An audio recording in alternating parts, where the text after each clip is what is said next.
বাংলাদেশে বর্তমান সময়ে ধর্ষণের শতাংশ অনেক বেড়ে গিয়েছে। বর্তমানে 8 বছরে একটি আসিয়া নামক শিশু ধর্ষিত হয়েছে। আমরা এর বিরুদ্ধে তীব্র প্রতিবাদ জানাচ্ছি। আমাদের এর বিচার চাই, বিচারের চাই আমাদের। এই জন্য আমরা আজ স্কুলের পক্ষ থেকে মানববন্ধনে নেমেছি। আমাদের এর কড়া বিচার চাই, যত দ্রুত সম্ভব আমাদের এর বিচার চাই। বাংলাদেশে দেখা যাচ্ছে যৌন হয়রানি এবং নারীদের উপর অত্যাচার বেড়ে চলেছে। সাম্প্রতিক আসিয়ার সাথে যে ঘটনা ঘটেছে, আপনারা কি নিশ্চয়তা দিতে পারবেন যে এই ঘটনা আজকে আমার সাথে ঘটবে না? তাই আজকে আমাদের একটাই দাবি, যেন পুরুষ নামের সেই নরপিশাচদের শাস্তি হয়।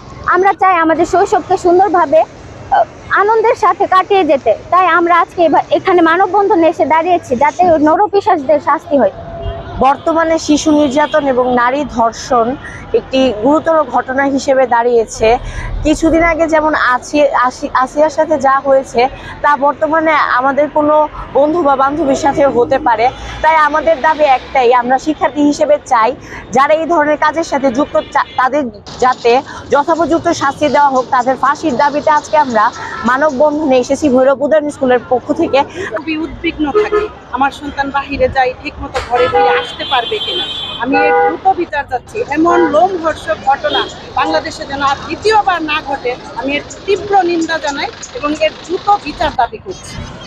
আমাদের বাংলাদেশে বর্তমানে চলমান যে শিশু নির্যাতন, বিশেষ করে শিশু ধর্ষণ, যৌন হয়রানি, এই ধরনের যে ভয়াবহ চিত্র দিন দিন বেড়ে চলেছে, এটা অত্যন্ত জঘন্য এবং অতি দ্রুত এটার বিচার করা জরুরি এবং সেই বিচার যেন হয় দৃষ্টান্তমূলক শাস্তি। তাহলে অন্যান্য যারা অপরাধী তারা হয়তো আইনের প্রতি শ্রদ্ধাশীল হবে এবং অন্যায় করতে ভয় পাবে। আমাদের শিশুরা তাদের নিরাপদ ভবিষ্যতের দাবিতে ভৈরব উদয়ন স্কুল, আমলাপাড়া শাখা, নিউ টাউন শাখা, আমাদের এই শিক্ষার্থীরা আজকে এই রাস্তায় এসেছে মানববন্ধন করতে। তাদের দাবি একটাই আসলে, সেটা হচ্ছে নিরাপদ শৈশব। তারা যেন নিরাপদে সুন্দর জীবনের দিকে এগিয়ে যেতে পারে, তাদের ভবিষ্যৎ গড়তে পারে। এই দাবিতে বর্তমান সরকারের কাছে তাদের চাওয়া যে দৃষ্টান্তমূলক শাস্তি যেন নিশ্চিত হয়।